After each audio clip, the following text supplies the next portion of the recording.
پھر سے میری اولاد کے واسطے دیے، میری بیٹی کا واسطہ دیا، میرے بیٹے کا واسطہ دیا۔ گھر کے سامنے ہمارے ایک دکان تھی کرائے کی، بہت چھوٹی سی، جو کہ درزی کی دکان تھی۔ اب وہ درزی جو ہے نا، وہ عارف کا بڑا ہی کوئی جگری ٹائپ کا دوست تھا۔ ہر بات چھوٹی سے چھوٹی عارف جا کر درزی سے کیا کرتا تھا۔ اب میرا اور اس کا نہیں مسئلہ ٹھیک چل رہا تھا، حالات خراب تھے، مارنا پیٹنا، یہ سب کچھ بھی وہ درزی کو جا کر کہا کرتا تھا، بتایا کرتا تھا عارف۔ اب اس نے درزی کو جا کر یہ کہا کہ تمہیں پتہ ہے نا، جھگڑا ہو گیا تھا میرا اور یہ وہ سارا مسئلہ تم جانتے ہو، تم ایسا کرو، تم نائلہ کے ساتھ نکاح کرو، اس کے ساتھ حلالہ کرو اور پھر اس کو طلاق دے دو، پھر میں اسے دوبارہ نکاح کر لوں گا، ہمارا مسئلہ حل ہو جائے گا۔ درزی جو ہے اس نے یہ ساری بات سنی اور پھر اس نے کہا نہیں یار، یہ بڑا اوکھا کام ہے، میں نہیں کرنا۔ جس پر عارف نے کہا کہ تمہیں اس کام کے 5 لاکھ روپے بھی دوں گا۔ اب اس کی دکان چھوٹی سی تھی، کرائے کی تھی، درزی تھا، 5 لاکھ روپے اس کے لیے بہت بڑی رقم تھی۔ اس کے بعد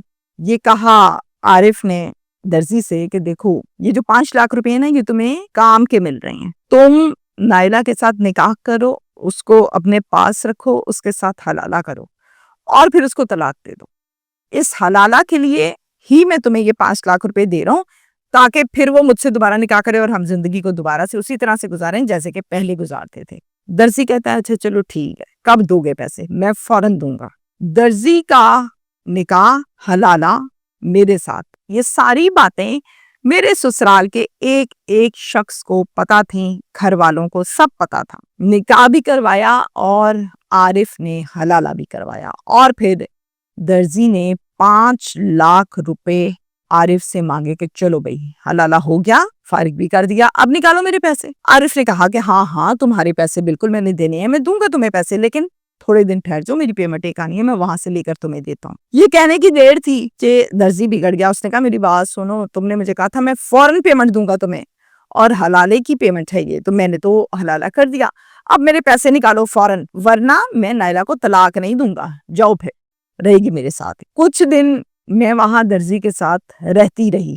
اب باتیں سنیں کہ باتیں کس قسم کی ہو رہی ہیں، یہ نائلہ بول کیا رہی ہے، عارف بول کیا رہا ہے، سسرال کیا کہہ رہا ہے، بچے کیا کہہ رہے ہیں، بہت عجیب و غریب قسم کی سچویشن ہے۔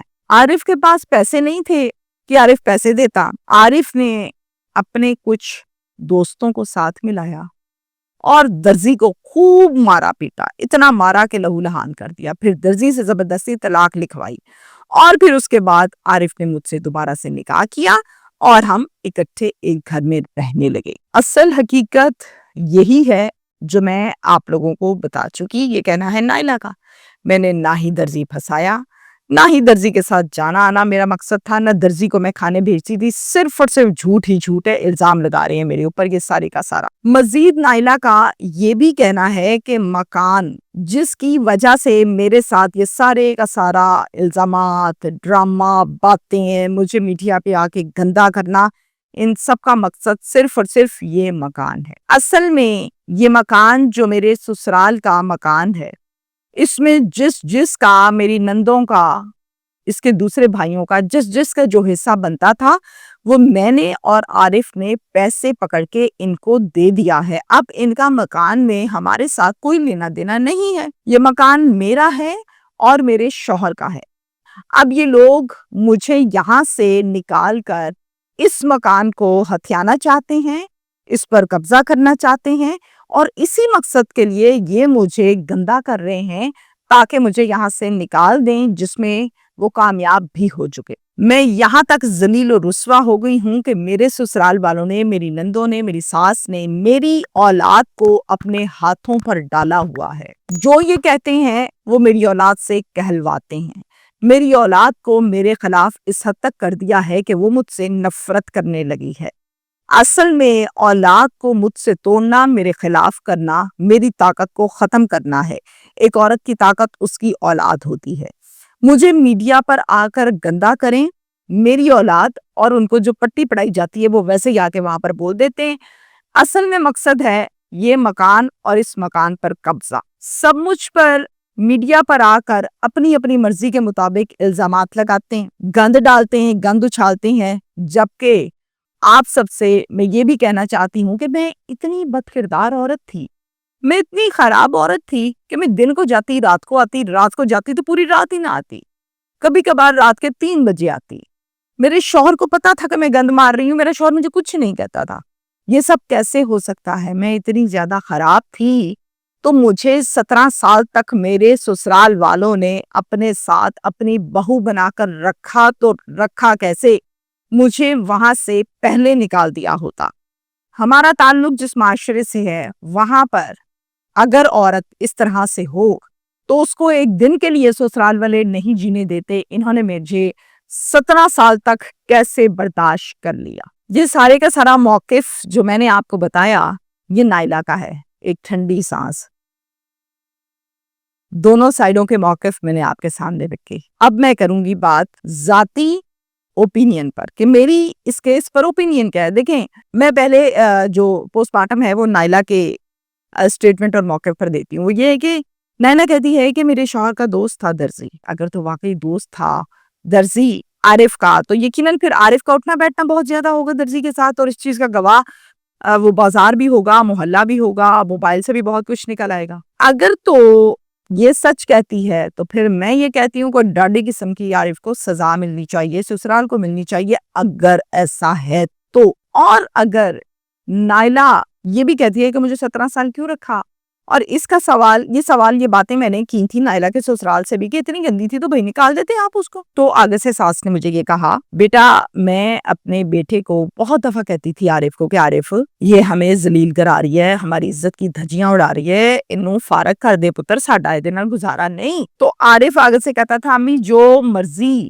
ہو جائے میں اس کو کبھی بھی نہیں چھوڑوں گا. دیکھیں, کوئی ایک بات کرتا ہے آپ 2 کرتے ہیں, پھر آپ 4 کرتے ہیں, سامنے والا 6 کرتا ہے. یہ جو ڈیجٹس ہے نا یہ بڑھتے چلے جاتے ہیں. ایک شخص گندا ہے, فار ایگزامپل مرد ہے یا عورت, اس کے ساتھ رہنے کا مقصد کیا ہے؟ مطلب کیا ہے؟ ساری زندگی خراب کرنا. ایک شخص اچھا ہے, اس کے ساتھ رہنے کا مطلب کیا ہے؟ زندگی آباد کرنا, خوشحال کرنا. اگر تو نائلہ واقعی اتنی بری تھی تو آپ اس کو سائڈ پہ کر دیتے, ختم. اور اگر نائلہ بری نہیں تھی تو پھر صرف مکان کی خاطر نائلہ پر کیچڑ اچھالنا یہ سراسر زیادتی ہے.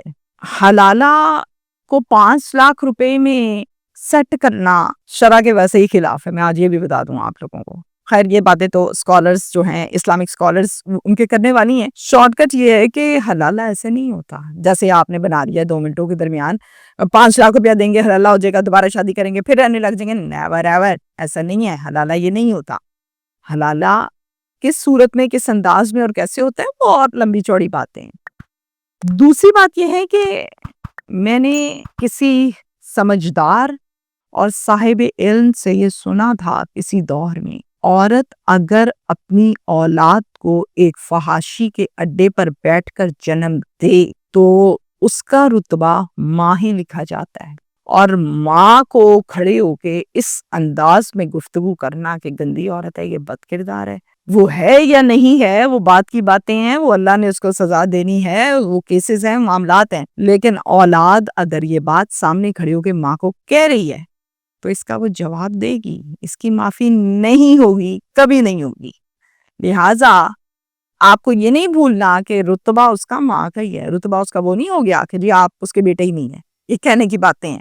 لیکن رتبہ اس کا وہ ہے, اور اپنے رتبے کی وجہ سے وہ آپ سے اس چیز کا حساب لے سکتی ہے جو کہ آپ کو نیکیاں دے کر پورا کرنا پڑے گا, یا پھر معافی مانگ کر پورا کرنا پڑے گا, یا پھر شاید ایسا وقت ہی نہ آئے کہ آپ کو معافی مانگنے کی مہلت ملے. میری بات پر غور کیجیے گا, تمام اولادیں جو اس دنیا میں موجود ہیں. شکریہ.